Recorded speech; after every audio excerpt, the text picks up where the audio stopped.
तो नमस्कार दोस्तों, मैं दीपक नागर। दीपक इकोनॉमिक्स के इस चैनल पर आप सभी का स्वागत है। दोस्तों, इस चैनल पर हम डिस्कस करते हैं मॉर्निंग में, डेली मॉर्निंग में क्या करते हैं बताओ? डेली इकोनॉमी करंट अफेयर के बारे में डिस्कस करते हैं। डेली न्यूज़पेपर में इकोनॉमी का कोई ऐसा इशू जो इम्पोर्टेंट है, जिसको हमारे लिए जानना आवश्यक है, एग्जाम के अकॉर्डिंग हो या फिर चाहे आम आदमी को एक नॉलेज अपडेट करने के लिए आवश्यक हो, ऐसी चीज़ों को हम यहाँ पे क्या करते हैं, डिटेल में डिस्कस करते हैं। तो दोस्तों, आज है डेट 8 जुलाई। आप सबने अब तक 8 जुलाई 2023 आप सबने अब तक न्यूज़पेपर पढ़ लिया होगा। देखो, न्यूज़पेपर पढ़ने के बाद वीडियो देखने का एक अलग मजा होता है। क्यों? क्योंकि वो समझने में तब ज़्यादा सुविधा होती है। तो पहले आप न्यूज़पेपर मॉर्निंग में पढ़ लिया करो, उसके बाद ये वीडियो लेक्चर देखो, ताकि आपको पता रहे कि चल क्या रहा है और उसको समझने में भी आपको सुविधा रहे। तो दोस्तों, आज के न्यूज़पेपर में वैसे तो कोई इकोनॉमिक्स की कोई बहुत बड़े इशू नहीं थे, लेकिन दो जो न्यूज़ थी वो इंपॉर्टेंट थी। एक तो ऐसी न्यूज़ थी जो हर वीक में रिपीट होती है बार बार में, वो थी जैसे कि इंडिया का जो एक विदेशी मुद्रा भंडार होता है, फॉरेक्स, फॉरेन एक्सचेंज रिजर्व, ये विदेशी मुद्रा भंडार चढ़ गया, बढ़ गया। इसकी आरबीआई हर सप्ताह में रिपोर्ट जारी करता है, कितना हो गया बढ़ के, कितना हो गया घट के। तो एक तो ये रिपोर्ट थी, ये तो बार बार में आती रहती है, तो इसको हम एक बार समझ लेंगे तो अब आने वाले जब भी न्यूज़पेपर में आप पढ़ोगे तो आपको कोई दिक्कत ही नहीं आएगी। दूसरी एक गवर्नमेंट की स्कीम है, बहुत इंपॉर्टेंट स्कीम है, फेम स्कीम। आप सब लोगों ने नाम सुना होगा, हो सकता है कईयों ने इस स्कीम का लाभ भी ले रखा होगा, बेनिफिट, पर शायद आपको स्कीम का नाम याद ना हो। अगर आपको ध्यान हो तो जो जो टू व्हीलर स्कूटी वगैरह लेते हैं, इलेक्ट्रिकल व्हीकल, उस पर कुछ सब्सिडी मिलती है, वापस से हम पैसा पेमेंट करते हैं। 1 लाख रुपए में स्कूटी आई इलेक्ट्रिकल, तो वापस में खाते में 10-20 हज़ार रुपये आ जाया करते थे। तो वो यही स्कीम के तहत आया करते थे, फेम इंडिया स्कीम के तहत। तो इसके बारे में भी हम दोस्तों थोड़ा डिटेल में डिस्कस करेंगे। तो पहले हम चलते हैं हमारी न्यूज़। फर्स्ट न्यूज़ थी, आप आराम से पढ़ सकते हैं। इंडिया जो फॉरेक्स है, फॉरेक्स होता है फॉरेन एक्सचेंज, विदेशी मुद्रा भंडार, विदेशी मुद्रा भंडार रिजर्व अब बाई 1.9 बिलियन टू बढ़ के कितना होगा ये 595.1 बिलियन। अब कितना बड़ा ये हमको याद नहीं करना, ये हर सप्ताह में घटता बढ़ता रहता है, तो डेली घटता बढ़ता रहता है। रिजर्व बैंक ऑफ इंडिया हर वीक रिपोर्ट जारी करता है, तो हर वीक में इसका डेटा चेंज होता रहता है। इसको हमको नहीं जाना, हम तो इसको बेसिक अंडरस्टैंडिंग से समझेंगे, वहीं से एग्जाम में क्वेश्चन पूछे जाएंगे। तो चलो दोस्तों, चलते हैं हम हमारा टॉपिक फॉरेन एक्सचेंज रिजर्व। विदेशी मुद्रा भंडार होता क्या है, इसकी आवश्यकता क्या होती है, इसकी आवश्यकता क्या होती है, इसका क्या इंपोर्टेंस है। इसकी इंपोर्टेंस एक बार श्रीलंका से जाके पूछो, श्रीलंका रोने लग जाएगा कि उसको क्या हो रहा है। इसलिए हो रहा है क्योंकि वहां पे विदेशी मुद्रा भंडार समाप्त हो गया। तो ये इतना इंपॉर्टेंट चीज है कि अच्छे अच्छे देश इसके लिए रोने लग जाते हैं। तो हम थोड़ा सा जानते हैं बैकग्राउंड। देखो, दुनिया में क्या होता है ना, कोई भी देश इंडिविजुअल नहीं होता, हर देश कहीं ना कहीं ट्रेड करता है। ये यूएस के साथ, इंडिया चाइना के साथ, ठीक है, ये मिडिल ईस्ट के जितने भी अरब कंट्री है, यहाँ से हम क्रूड ऑयल वगैरह मंगाते हैं। तो समझ करो, इंडिया ने यूएस से मंगाया तो कुछ पैसा आएगा, सामान्य डॉलर ही आता है। इंडिया ने मिडिल ईस्ट से मंगाया तो डॉलर आएगा, चाइना से कुछ सामान बेचा तो डॉलर आया। लेकिन मिडिल ईस्ट से हमने कच्चा तेल इंपोर्ट किया तो हमको पैसा देना पड़ेगा ना। पैसा सामान्य दुनिया में इंटरनेशनल रिजर्व करेंसी होती है डॉलर। आप है ना, अगर सऊदी अरेबिया को रुपये में पेमेंट करो, नहीं लेगा वो, क्यों? दुनिया भर में जो एक्सेप्टेबल करेंसी होती है दोस्तों, वो 4-5 ही है। चाहे वो अमेरिकन डॉलर हो, चाहे वो यूरोप का यूरोजोन हो, यूरो हो, या जापानी येन हो, ऐसे 3-4 करेंसी को इंपोर्टेंस है। वो भी उसमें भी सबसे नंबर 1 पे है डॉलर। दुनिया का लगभग ऐसा मानते हैं कि 60% जो ट्रेड होता है ना, वो डॉलर में होता है। तो अगर सपोज करो हमको मिडिल ईस्ट से क्या करना है, क्रूड ऑयल मंगाना है, तो हमको इसको पैसा देना पड़ेगा, पैसा देना पड़ेगा। अगर पैसा नहीं तो क्या करेंगे। इसलिए दोस्तों, जो हम एक्सपोर्ट करते हैं ना, उससे क्या करता है रिजर्व बैंक ऑफ इंडिया, जितना भी फॉरेन से करेंसी आती है, विदेशी मुद्रा, उसका एक भंडार बना लेता है, जिसको कहते हैं फॉरेक्स। फॉरेक्स रिजर्व बेसिकली कुछ भी नहीं है, जितने भी विदेशी करेंसी वगैरह आती है इंडिया में, उन सबका एक भंडार बना लेते हैं, ताकि वो इमरजेंसी के टाइम आए, इमरजेंसी के टाइम काम पर आए, तो इससे हम पेमेंट कर सकते हैं। तो इस प्रकार से क्या होता है, ये फॉरेक्स रिजर्व होता है दोस्तों। इसमें क्या होता है, दुनिया की जितनी भी करेंसी हम कमा रहे हैं ना, हम डॉलर कमा रहे हैं, बाहर से हमने जापान को बेचा तो येन कमाया, तो इन सबको मिला के एक डब्बे में भर दो।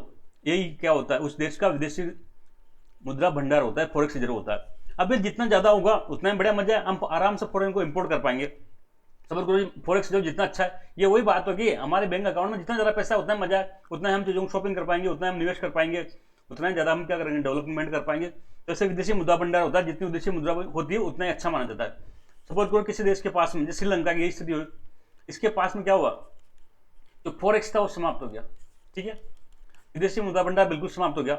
अब ये सऊदी अरब से या ईरान से या इराक से ऑयल कैसे मंगाएगा, बताओ? नहीं मंगा पाएगा। नहीं मंगा पाएगा या बहुत कम मात्रा में मंगा पाएगा, लिमिटेड मात्रा में मंगा पाएगा सब लोग, तो सप्लाई कम हो जाएगी, डिमांड बहुत है, तो इन्फ्लेशन महंगाई बहुत बढ़ जाएगी इन देशों में। तो ऐसे तो हो रहा है श्रीलंका में विदेशी मुद्रा भंडार बहुत लगभग जीरो के लगभग है।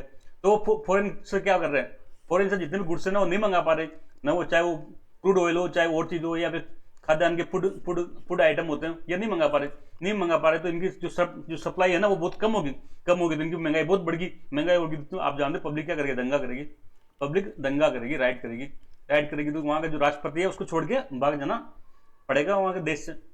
तो हम इसी की बात कर रहे थे दोस्तों, विदेशी मुद्रा भंडार की। तो आप देख सकते हैं ये जो विदेशी मुद्रा भंडार होता है ना, प्रत्येक देश का सेंट्रल बैंक मेंटेन करता है। कौन करता है? Central bank. इंडिया में कौन है? मैंने आपको 1 लाख बार बता रखा कि सेंट्रल बैंक का मतलब जो देश का केंद्रीय बैंक जो करेंसी इशू करता है उससे होता है, न कि सेंट्रल बैंक ऑफ इंडिया जो एक बेकार सा बैंक है, पब्लिक सेक्टर बैंक, उससे है। तो ये central bank of India RBI है बेसिकली इंडिया में, सेंट्रल बैंक। अमेरिका में इसको क्या कहते हैं? फेडरल बैंक है।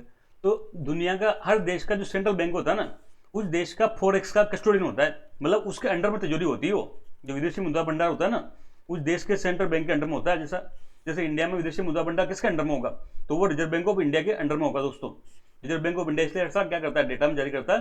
और जो फॉरेक्स होता है ना, इसको डॉलर में रिप्रेजेंट करते हैं। अब आप कहोगे सर हमने जापान को बेचा तो जापान से येन करेंसी आई, फिर डॉलर में कैसा? तो उसकी हम देख लेंगे कितना हमारा येन है, उसकी वैल्यू डॉलर में कितनी है। तो जो फॉरेक्स का होता है पूरी दुनिया में वो डॉलर में नापा जाता है, ताकि दुनिया के सब देशों का कंपेयर इजिली किया जा सके। अब इसके दोस्तों कई सारे कंपोनेंट होते हैं फॉरेन जो विदेशी मुद्रा भंडार होता है, इसको हम थोड़ा डिटेल में देखेंगे। अभी हम चलते हैं हमारे टॉपिक की तरफ। आप न्यूज देखें। सबसे पहले इंडिया जो फॉरेक्स रिजर्व है ना वो कितना बढ़ गया? 19.9 बिलियन डॉलर बढ़ के कितना हो गया? 595.1 बिलियन डॉलर। अब दोस्तों ये डेटा रटना नहीं है कितना हो गया, एक मोटा मोटी याद रखना कि हमारे देश में जो विदेशी मुद्रा भंडार है ना लगभग 600 बिलियन डॉलर के आसपास है। लगभग कितना है? 600 बिलियन डॉलर के आसपास है। ये डेटा कौन रिलीज करता है? RBI करता है। क्यों करता है? क्योंकि RBI कस्टडियन होता है फॉरेक्स का। विदेशी मुद्रा भंडार का जो कस्टडियन होता है ना, मालिक, वो कौन होता है? वो RBI होता है। हर देश में उसका सेंट्रल बैंक ही होता है, उसके पास ही रहता है, वो मेंटेन करता है। अब डेटा जारी किया 30 जून को, जो लेटेस्ट स्टेटस है बेसिकली 30 जून की है। अब ये हर दिन घटता बढ़ता रहता है। किसी दिन हमने ज़्यादा बेच दिया, ज़्यादा खरीद लिया, ज़्यादा डॉलर इंडिया में आ गए, कम या बाहर चल गया, तो ये क्या होता है? डेटा जो विदेशी मुद्रा भंडार का डेली बदलता रहता है। इसलिए इसमें तनाव लेने की जरूरत नहीं है कि भाई ये डेटा पूछेंगे, डेटा नहीं पूछेंगे, मैं कंसेप्ट बता रहा हूँ, कंसेप्ट पूछेंगे। इसके अलावा दोस्तों अब मैं पूछूँ दुनिया में सबसे ज़्यादा विदेशी मुद्रा भंडार किस देश के पास है? तो इकोनॉमिक सर्वे जो 2022-23 में आया था, इकोनॉमिक सर्वे ये हर साल डेटा देता है। 2022-23 कब आया था? ये लास्ट 31 जनवरी को आया था 2023 को। तो ये डेटा जारी करता है कि जो विदेशी मुद्रा भंडार है ना उसमें दुनिया में इंडिया का 6 रैंक है दोस्तों। कौन सी रैंक है? 6 रैंक है।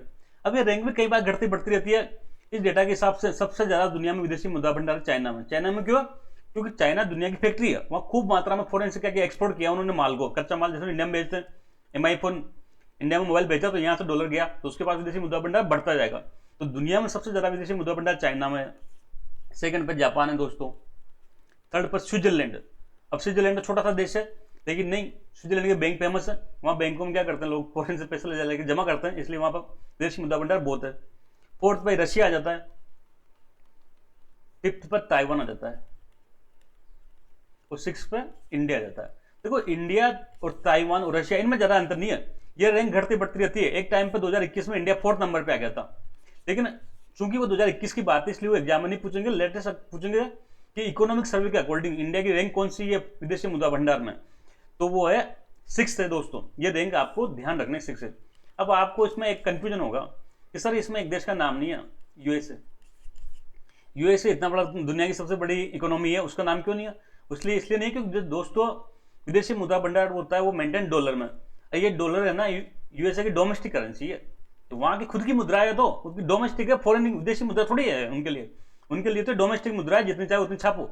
इसलिए यूएसए के लिए क्या करते हैं? विदेशी मुद्रा भंडार शब्द का इस्तेमाल नहीं करते। तो आप देख सकते हैं आराम से, मैंने बताया फॉरेक्स रिजर्व इसमें इकोनॉमिक सर्वे 2022-23 का डेटा कहता है कि दुनिया में चाइना नंबर 1 पे, सेकंड पर जापान है, थर्ड पर स्विट्जरलैंड है, फोर्थ पर रशिया है, 5 पर ताइवान है और इंडिया 6 पे है। इंडिया कई बार 6 से 4th जाता है। इन दोनों में ज़्यादा अंतर नहीं है, रशिया, ताइवान और इंडिया में ज़्यादा अंतर नहीं है। ये क्या होता है? इंटरचेंज होता रहता है। अब देखो इसके मैंने बताया था फॉरेक्स के, जो फॉरेन विदेशी मुद्रा भंडार होता है ना, इसके कई सारे कंपोनेंट होते हैं, 4 कंपोनेंट होते हैं मोटा मोटी, इसको शॉर्ट में फॉरेक्स कहते हैं।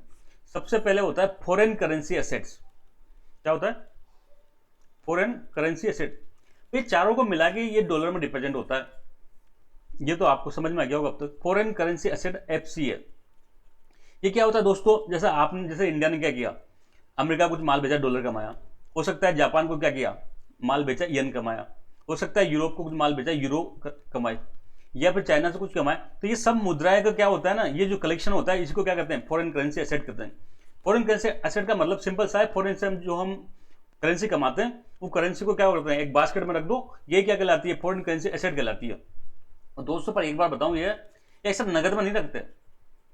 सपोज करो आपके पास 1 लाख रुपये है कैश घर में, तिजोरी में, आपने उसको 1 लाख की FD कराई और तिजोरी में रख दी, तो एक तरह से वो 1 लाख रुपये तो है।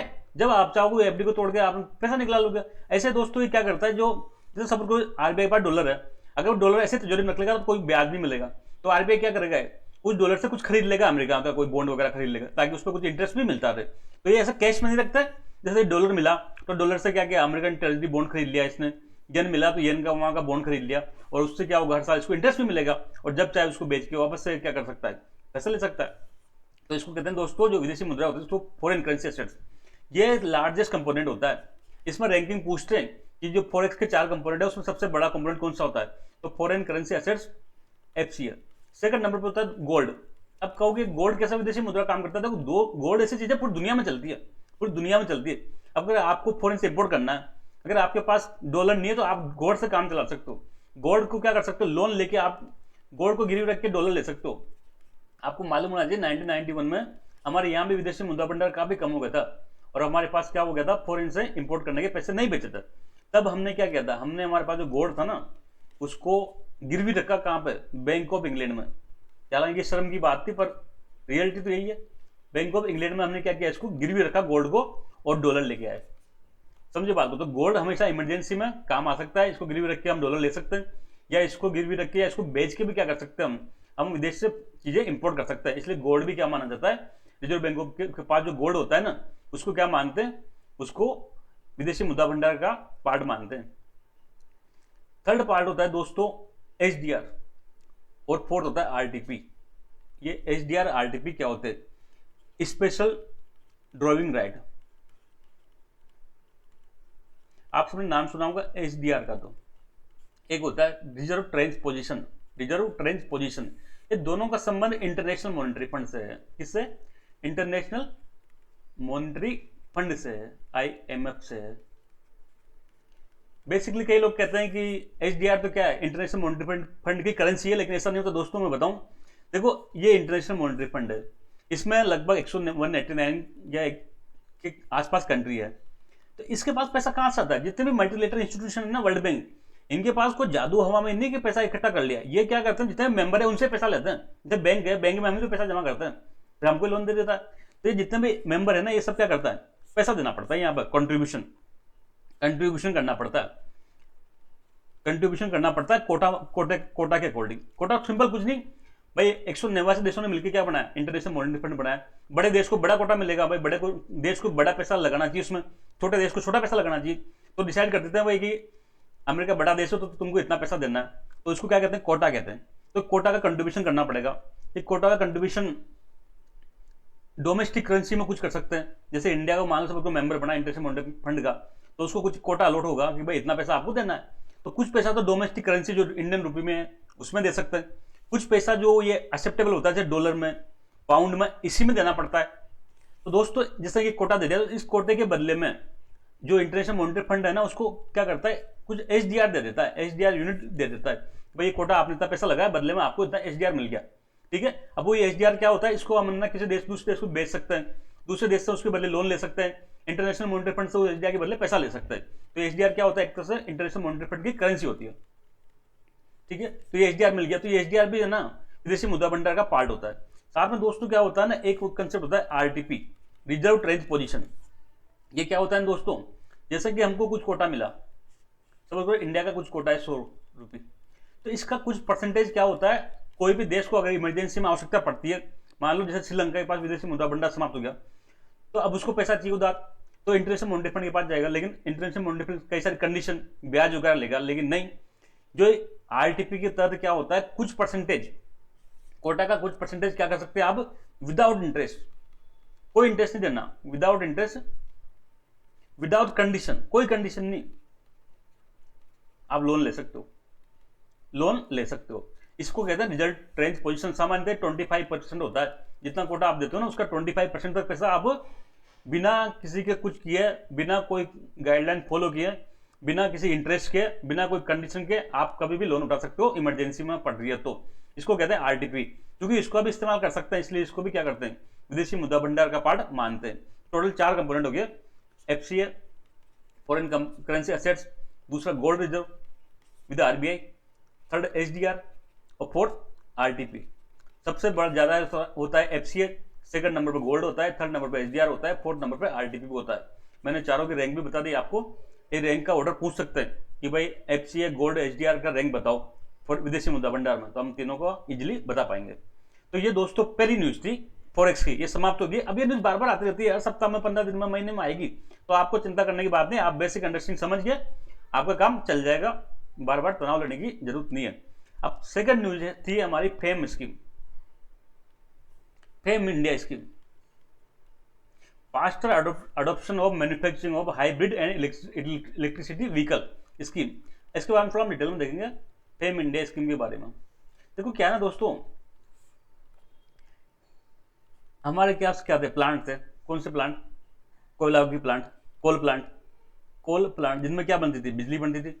लेकिन कोयले से क्या होता है, कोयले से क्या होता है, पोल्यूशन होता है, ठीक है। ऐसे ही हमारे पास है ना, हम आम जिंदगी में क्या इस्तेमाल करते हैं, गाड़ी, पेट्रोल गाड़ी होती है तो, या डीजल गाड़ी होती है, ये भी क्या करती है, पोल्यूशन बहुत करती है। पोल्यूशन बहुत फैल रहा है तो क्या हो रहा है, देश दुनिया में, पूरी दुनिया आज की डेट में आप सबको पता है क्लाइमेट चेंज से परेशान है, ग्लोबल वार्मिंग हो रही है, दुनिया का तापमान बढ़ रहा है, तो जलवायु परिवर्तन को रोकने के लिए हर देश अपना अपना प्रयास कर रहा है। कई सारे एग्रीमेंट हुए, क्योटो प्रोटोकॉल हुआ, अभी लेटेस्ट में 2015 में क्या होता है, पेरिस एग्रीमेंट। इस पेरिस एग्रीमेंट में यही तो है कि हम पोल्यूशन को कंट्रोल करेंगे, कार्बन डाइऑक्साइड की जो एमिशन होता है उसको कंट्रोल करेंगे। तो कैसे करें, तो सबसे पहले जो बिजली में कोयले पर डिपेंड है उसको क्या करो, रिन्यूएबल एनर्जी लेके आओ। तो आज आप देखो दुनिया का हर देश क्या कर रहा है, रिन्यूएबल एनर्जी को प्रमोट कर रहा है, सोलर एनर्जी हो गया, चाहे वो विंड एनर्जी हो गया, इनको प्रमोट कर रहा है। ऐसे ही ये पेट्रोल डीजल का विकल्प के लिए इनके। और तीसरी बात, पेट्रोल डीजल का स्टोर क्या होता है, परमानेंट नहीं है, एक ना एक दिन खत्म होंगे, तब क्या करेंगे, तो इनकी जगह पर क्या कर रहे हैं, इलेक्ट्रिक जो व्हीकल है ना उसको प्रमोट कर रहे हैं। आजकल आप लोगों ने देखा होगा तो गांव गांव में होगी इलेक्ट्रिक व्हीकल, तो स्कूटी, टू व्हीलर, कितनी स्कूटी वगैरह आ रही है, मोटरसाइकिल, जो ई बाइक आ रही है, ई स्कूटी वगैरह आ रही है। तो गवर्नमेंट क्या चाह रही है, गवर्नमेंट चाह रही है कि इलेक्ट्रिकल व्हीकल को प्रमोट करो। तो इस प्रमोशन के लिए क्या लेके आई, फेम इंडिया स्कीम लेके आए, ठीक है यहाँ बात। अब गवर्नमेंट क्या चाहती है, इलेक्ट्रिकल जो व्हीकल है उसको प्रमोट करना, ये तो ठीक है, देख भी रहे हैं हम, काफी ज्यादा धीरे धीरे पिछले 2-3-4 साल में काफी ज्यादा इलेक्ट्रिक व्हीकल बढ़े हैं देश में, चाहे वो ई बाइक हो, चाहे वो ई स्कूटी हो, चाहे वो कार भी होती है, आजकल तो 4 व्हीलर भी बड़े बड़े कंपनी की 4 व्हीलर आने लगी जो इलेक्ट्रिसिटी से चल रही है। तो पर इनकी प्रॉब्लम क्या होती है दोस्तों, इलेक्ट्रिकल जो व्हीकल होते हैं ना, उनकी समस्या है कि ये अभी क्या है, टेक्नोलॉजी थोड़ी नई है, क्या है, टेक्नोलॉजी नई है। जब टेक्नोलॉजी नई होती है तो वो कॉस्टली पड़ती है, क्या पड़ती है, कॉस्टली पड़ती है। इसलिए जो ये इलेक्ट्रिकल व्हीकल होते हैं ना वो कॉस्टली है, बहुत थोड़ा महंगा पड़ता है कंपेयर टू, जैसे आप बाजार में एक सिंपल मोटरसाइकिल लेके जाओ, एक इलेक्ट्रिकल मोटरसाइकिल लेने जाओ तो इलेक्ट्रिक मोटरसाइकिल थोड़ी महंगी पड़ती है। कार लेने जाओ, सिंपल 4 व्हीलर लो मारुति की, तो वो थोड़ी सस्ती पड़ती है, लेकिन इलेक्ट्रिकल कार लोगे तो वो महंगी पड़ती है। तो इसका समाधान गवर्नमेंट ने क्या निकाला, इसका समाधान गवर्नमेंट ने सब्सिडी के रूप में निकाला कि भाई ठीक है, सपोज करो कि अगर सपोज करो 1.2 लाख में क्या आ रही है, ई स्कूटी आ रही है, तो ठीक है, हम 20,000 रुपये गवर्नमेंट देगी आपको। यही होता है आजकल, आप लोगों से कई में से होगा शायद, ई बाइक खरीदी होगी, ई स्कूटी खरीदी होगी, तो आप बाजार में जाते हो, शोरूम पे खरीद लियो, बाकी फिर पैसा क्या होता है, सब्सिडी के रूप में आपके खाते में जमा हो जाता है। यही तो जो ये सब्सिडी मिलती है दोस्तों, ये इसी स्कीम के तहत मिलती है, फेम इंडिया स्कीम के तहत। भारत सरकार ने लॉन्च की थी fame India scheme, government of India ने 2015 में लॉन्च की थी। जो ये फेम इंडिया स्कीम है, इसमें क्या करते हैं, इसमें 2 wheeler, 3 wheeler, 4 wheeler electrical vehicle को प्रमोट करने के लिए क्या करते हैं, सब्सिडी देते हैं। सबसे पहले ये 2015 में लॉन्च की गई थी, इसका फेज 1, बेसिकली 1 अप्रैल 2015 से स्टार्ट हुआ था और 31 मार्च 2019 को ये समाप्त हो चुका। चूंकि फेज 1 समाप्त हो गया इसलिए हम भी इस पर ज़्यादा ध्यान नहीं देंगे। वर्तमान टाइम में चल रहा है फेम इंडिया का फेज 2 स्कीम। फेज 2 चल रही है। बेसिकली ये 1 अप्रैल जब जैसे ये खत्म होगी तब लागू हो जाएगी। 1 अप्रैल से 2019 से को इसको लॉन्च किया गया था। शुरुआत में ये 3 साल के लिए थे दोस्तों। शुरुआत में कब तक के लिए थी? 3 साल के लिए थी, 2022 तक के लिए। लेकिन बाद में गवर्नमेंट ने इसको क्या किया, 2 वर्ष और बढ़ा दिया, 2 ईयर और बढ़ा दिया। अब इसकी डेट है 31 मार्च 2024। अब हो गया जुलाई 2023। तो ये 31 मार्च की कट ऑफ डेट ज्यादा दूर नहीं है। न्यूज यही थी कि भाई गवर्नमेंट क्या चाह रही है, गवर्नमेंट प्रयास कर रही है कि भाई इस डेट को और बढ़ा दिया जाए ताकि और ज्यादा टाइम तक के लिए जनता इसका लाभ ले सके। तो हम इसको एक बार डिटेल में देखेंगे। न्यूज देखो। सबसे पहले तो आप, government in talk with industry on extension of fame scheme. तो फेम स्कीम कब खत्म हो रही थी? फेम स्कीम का जो फेज 2 था, फेज 2 ये समाप्त हो रहा था 31 मार्च 2024। तो गवर्नमेंट इसको प्रयास कर रही है कि भाई इसको और क्या किया जाए, बढ़ाया जाए ताकि और लंबे टाइम तक के लिए जो आम पब्लिक है या बिजनेसमैन है उसका लाभ ले सके। ठीक है बात यहां तक? क्या आप देख सकते हैं fame India scheme. Fame India scheme देखो, कार बता रहा है कि इलेक्ट्रिसिटी चार्ज हो रहा है। तो सबसे पहले तो फुल फॉर्म देख सकते हैं हम, faster adoption and manufacturing of hybrid and electrical vehicle. अब इलेक्ट्रिकल व्हीकल तो आप समझते हो, हाइब्रिड क्या होता है? तो हाइब्रिड ऐसे व्हीकल होते हैं जो दोनों चलते हैं, पेट्रोल से भी चले और इलेक्ट्रिक से भी चले। हाइब्रिड का मतलब पेट्रोल डीजल से चलेगा ऐसे ही। पेट्रोल डीजल का तो मजा है इसमें, साथ में इलेक्ट्रिक का भी मजा है। तो दोनों गुण एक साथ हो, इसको कहते हैं हम हाइब्रिड व्हीकल। तो इसका आप फुल फॉर्म, एक तो फुल फॉर्म याद रखनी है, faster adoption and manufacturing of hybrid and electrical vehicle. तो इसका नाम से स्पष्ट हो जाता है। देखो योजनाओं का एक बहुत अच्छी चीज होती है, उसके नाम से स्पष्ट हो जाता है कि उसका काम क्या होगा। तो जाहिर सी बात है, नाम में क्या है, ईवी को, इलेक्ट्रिकल व्हीकल को प्रमोट करना है। गवर्नमेंट ने क्या किस लिए लॉन्च किया गया था कि इलेक्ट्रिकल व्हीकल को देश में बढ़ावा दिया जाए। आजकल आप लोग देखे कहीं घूमने जाते हैं तो इलेक्ट्रिकल रिक्शा बहुत चल रहे हैं, वो 3 पहिया वाले। कहीं जितने धार्मिक स्थल जैसे मथुरा वृंदावन जाओ तो वही दिखते हैं। कई जगह तो बैन कर रखा है। दूसरा ये ऑटो रिक्शा जो पेट्रोल डीजल चलता है। तो आजकल तो इलेक्ट्रिक व्हीकल कितना प्रमोट हो रहा है, तो इसी स्कीम के तहत गवर्नमेंट कर रही है। तो इसका ऑब्जेक्टिव क्या है, इलेक्ट्रिकल व्हीकल्स को प्रमोट करना। अब एक इसकी इंपॉर्टेंट चीज है कि इसका जो नोडल मिनिस्ट्री है ना, ये कौन से मिनिस्ट्री की स्कीम है, तो ये याद रखना दोस्तों, कंफ्यूज मत होना। मिनिस्ट्री ऑफ हैवी इंडस्ट्री, भारी उद्योग मंत्रालय, मिनिस्ट्री ऑफ हैवी इंडस्ट्री की स्कीम है जिसके मंत्री हैं महेंद्र नाथ पांडे। महेंद्र पांडे यूपी से आते हैं। तो ये याद रखना। इसका मुझे लगता है सबसे इंपॉर्टेंट क्वेश्चन यही बनता है कि जो फेम स्कीम है वो कौन सी मिनिस्ट्री के अंडर में आती है। तो आप देख सकते हैं नोडल मिनिस्ट्री इसका ministry of heavy industries, Mahendra Nath Pandey इसके मिनिस्टर हैं। अब इसमें कैसे बढ़ाते हैं, तो सब्सिडी देते हैं ताकि वो सस्ती पड़े। भाई ईवी की दिक्कत क्या है, ईवी की दिक्कत है कि इसकी कॉस्ट ज्यादा होती है। कॉस्ट ज्यादा हो तो कुछ पैसा गवर्नमेंट खर्च करो, तो गवर्नमेंट पर व्हीकल सब्सिडी देती, भाई आप स्कूटी खरीदो हमसे 20,000 रुपये ले लो। तो इस सब्सिडी के माध्यम से क्या किया जा रहा है, ईवी को, इलेक्ट्रिकल व्हीकल्स को प्रमोट किया जा रहा है। इसके बाद दोस्तों सबसे पहले मैंने बताया फेज 1 समाप्त हो चुकी, 2015 से 2019 तक थी। लगभग 895 करोड़ इसका बजट था। हालांकि ये फेज 1 में कोई ऐसा विशेष काम नहीं हुआ, क्योंकि इसका तो बजट ही देखो आप, 895 करोड़ में भारत जैसे विशाल देश में कई इससे आता है, इसलिए इतना काम नहीं हुआ। इसी को बढ़ावा देने के लिए बाद में गवर्नमेंट ने क्या किया, फेज 2 लॉन्च की गई, फेम इंडिया फेज 2, 1 अप्रैल 2019 से।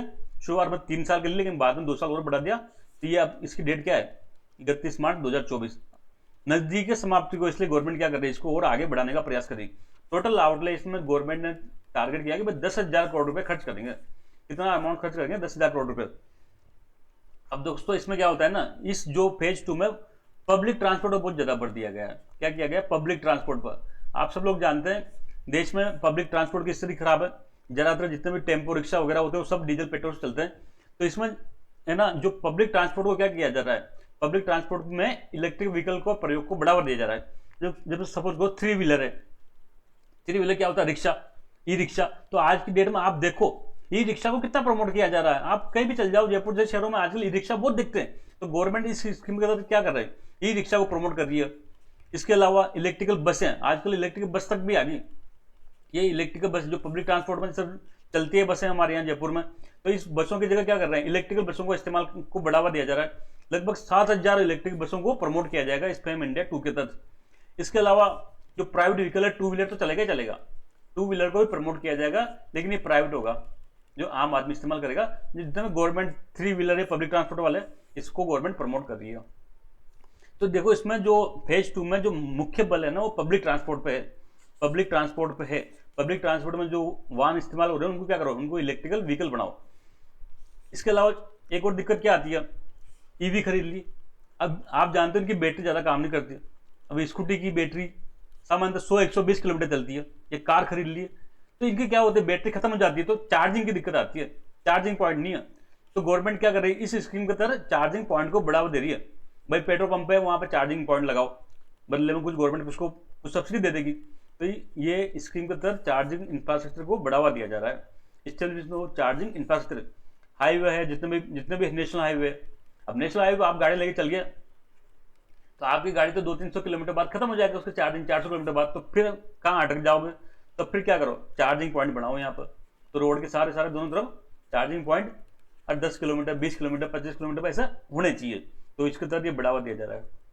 अब इसके टारगेट देख सकते हैं, ये जो स्कीम है 10 लाख 2 व्हीकल को सपोर्ट करेगी, मतलब 10 लाख तक जो 2 व्हीकल है ना उनको सब्सिडी देगी। 5 लाख ई रिक्शा को प्रमोट करेगी और लगभग 7,000 बसेज को प्रमोट करेगी। ये 3 स्कीमें मुख्य टारगेट हैं। तो दोस्तों I hope fame India scheme जो इंपोर्टेंट स्कीम थी आपको समझ में आ गई होगी। दोस्तों आज के लिए इतना ही, जल्द मिलेंगे, तब तक के लिए थैंक यू, जय हिंद।